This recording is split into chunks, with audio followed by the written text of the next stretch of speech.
Hi, I'm John Green. Welcome to Crash Course Big History. Today we're going to be traversing the evolutionary epic, the great story of magnificent beasts, terrifying predators, quite a lot of extinctions, and countless varieties of evolutionary forms. It's the ultimate epic, millions upon millions of species playing out a drama that has so far lasted 3.8 billion years, with 99% of the actors having already left the stage forever. And you thought finding employment in this job market was tough. You've already won the lottery, my friend.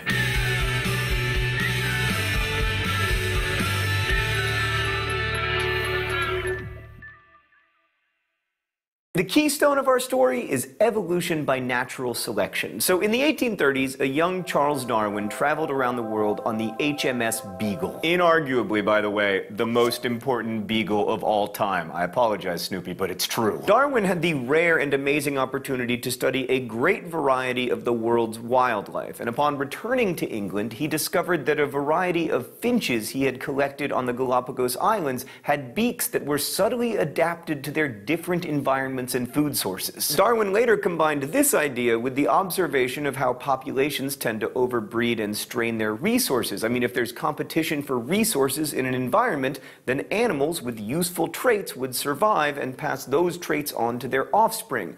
Those who didn't survive long enough to reproduce would have their traits wiped out from the evolutionary tree.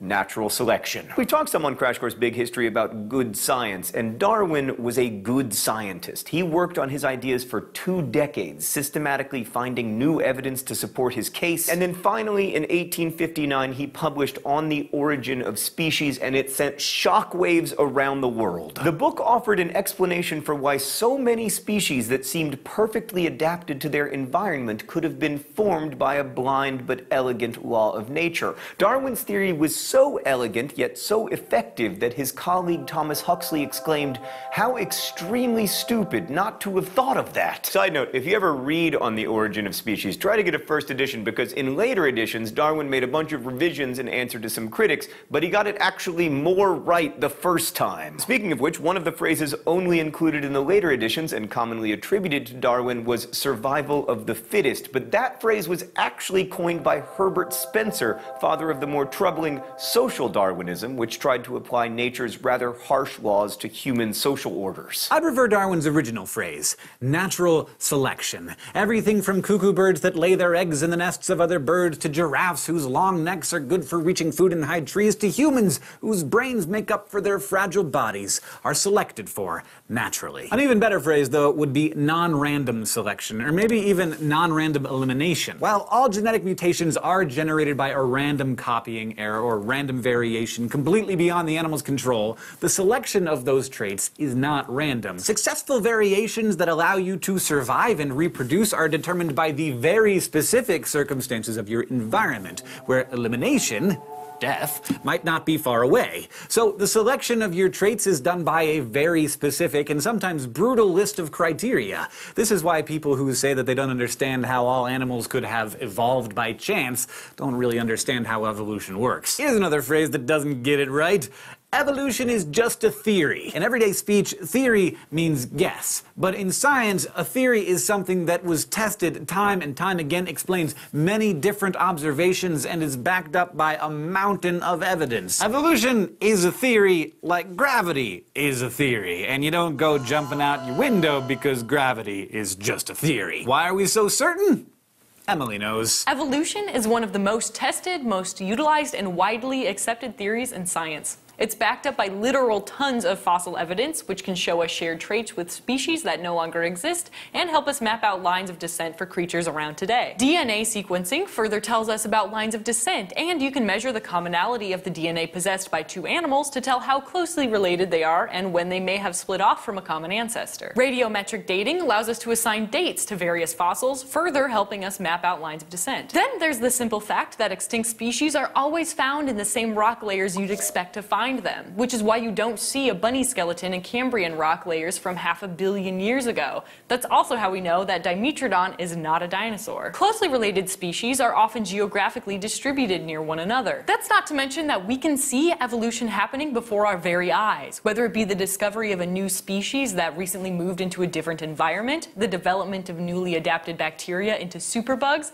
the evolution of new breeds of rapidly reproducing insects, or the almost constant changes in gene distribution in animal populations all over the world. So, remember the prokaryotes and the eukaryotes? Gradually, some single-celled eukaryotes began to work together in a thing called symbiosis, where one cell did something in exchange for another cell doing something else, thus aiding the survival of both. Some eukaryotes became so cooperative and even interwoven that one cell could not possibly live without the other. Symbiosis was particularly handy in times of disaster. Around 650 million years ago, the Earth was completely frozen over. Snowball Earth was not a great place for life. Many underwater bacteria survived under the ice in oceans. Photosynthesizers may have survived in small hotspots where there was liquid water. In such constrained conditions, it's likely that individual cells started to work together more and more. Now is where we start to blaze through the evolutionary epic of complex multicellular life. Between the start of complex multicellular life and today, there have been 5 mass extinction events. In nature, species compete in niches. It's also called niches, depending on where you're from, but I call them niches.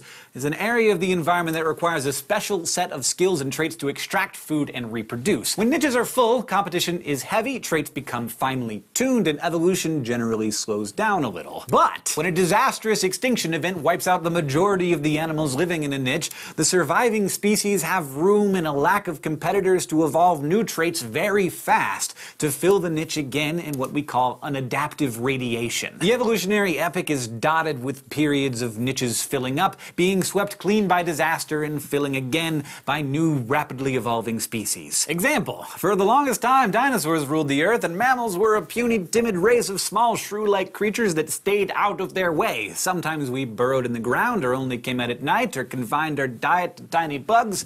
We could not compete with dinosaurs in their niches. Then the dinosaurs were wiped out and mammals were able to rapidly fill all the empty niches, creating apes and elephants and horses and even whales. So after Snowball Earth, the Ediacaran era gives us the first extensive fossil evidence for multicellular organisms. They were various ancient forms that resembled today's worms, corals, mollusks, various underwater plants. But then in the Cambrian era, adaptive radiation really got underway and multicellular life filled thousands upon thousands of niches unlocked by their new traits. A lot more is just possible for multi-celled organisms than for single-celled ones. Like, not to brag or to bring up my astonishing strength again, but I can bench much more than a eukaryote. Some of the most famous creatures that got their start in the Cambrian were trilobites, these bug-like creatures with exoskeletons that existed in a variety of species and forms, occasionally in swarms of thousands. And they didn't go extinct for nearly 300 million years. That's over 1,000 times longer than Homo sapiens have been on the planet. Also, as my 4-year-old son can tell you, the Cambrian era had predators like Anomalocaris, which reached sizes of nearly a meter long with razor-sharp teeth and grasping limbs. By the time of the Ordovician period, photosynthesizers were making their first tentative steps out of the sea into a new niche: the land. Plants colonized coastlines first, and then gradually, over millions and millions of years, moved further and further inland. In the oceans, life continued to be abundant, with fish and sharks multiplying into a variety of forms. And there were all kinds of crazy life forms, like underwater scorpions that were 2.5 meters long. I mean, for the first 100 million years of complex evolution,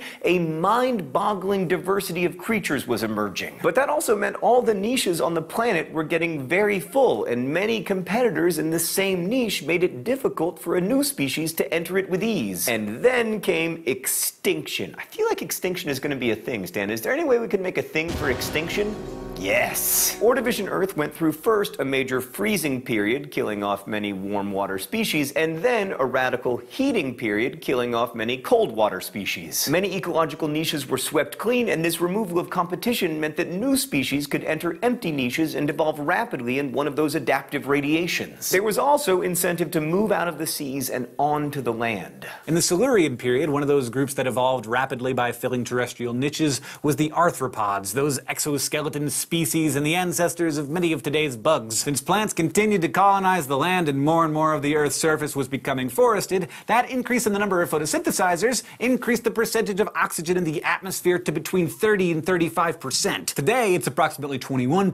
Arthropods came out of the sea, started filling niches on land, and their metabolism took advantage of this all-you-can-respire oxygen buffet, growing to enormous sizes, like a dragonfly with a meter-long wingspan or a scorpion 1.8 meters long. Again with the scorpions! In the early Devonian period, the forests of the Earth were composed of mosses, ferns, and short shrubs. Some plants eventually evolved a woody covering, which provided some back support and allowed them to grow taller and taller and compete with others in their niche by grasping higher and higher for sunlight. In the first episode, we did promise to explain the existence of trees. Bingo! Also by the Devonian, our vertebrate ancestors had arrived on land. Unlike arthropods, vertebrate skeletons are on the inside, and our skin is more porous, making it easier for water to escape. This limited our ability to fill land-based niches at first. We were amphibious. From this amphibious ancestor, all tetrapods gained their characteristic skeletal structure: 4 limbs, 5 digits. And then once again, extinction. Scientists debate about what caused the Devonian extinction, but once again, a couple of sharp rises and disappearances from the fossil record shows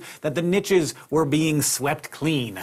Again, the number of species on the Earth drastically declined, but only temporarily. The Carboniferous intensified the forestation of the planet even more. Meanwhile, amphibians were filling up coastal niches with competition. So to escape into new niches, some evolved less porous skin to venture further inland without drying out, and they also laid eggs with a protective shell, meaning that they didn't have to return to the water to hatch their young.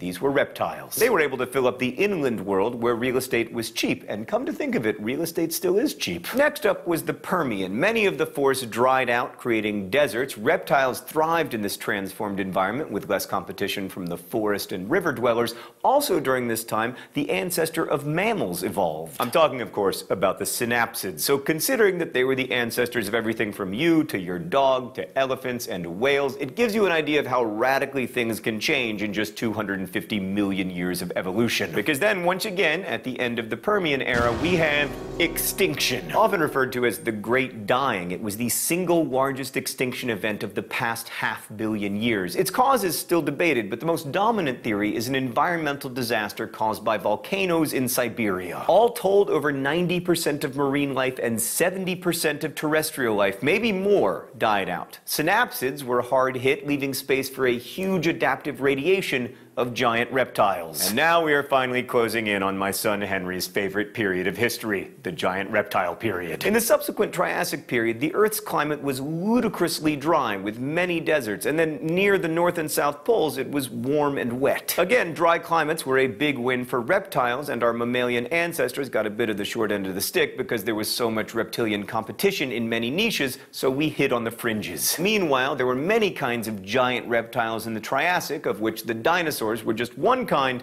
until extinction. The Triassic extinction, possibly due to volcanic super eruptions or an asteroid impact, emptied a lot of niches of competition and allowed one particular group of giant reptiles, the dinosaurs, to reign supreme. And that finally led to those periods that are what most people think of when they hear the word paleontology or the word fossil, the Jurassic and Cretaceous periods. I'll spare you the snarky commentary about how the T-Rex in Jurassic Park actually lived in the Cretaceous. Dinosaurs were the dominant animals on this planet for a whopping 135 million years. That's 540 times longer than our species has even existed. To help you understand this, consider 2 of the most iconic dinosaurs, Stegosaurus and T-Rex. Stegosaurus was around in the late Jurassic, T-Rex was around in the late Cretaceous. They are separated by roughly 88 million years. Humans and T-Rex are separated by less time than T-Rex and Stegosaurus. Approximately 65 million years ago, the reign of the dinosaurs ends.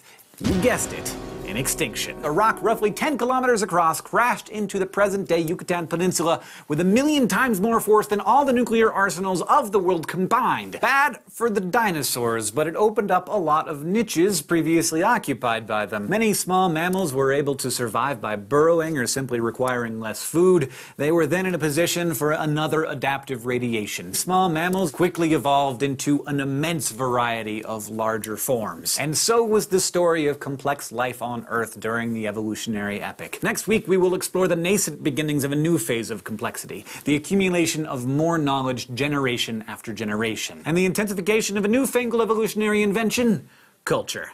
See you next time.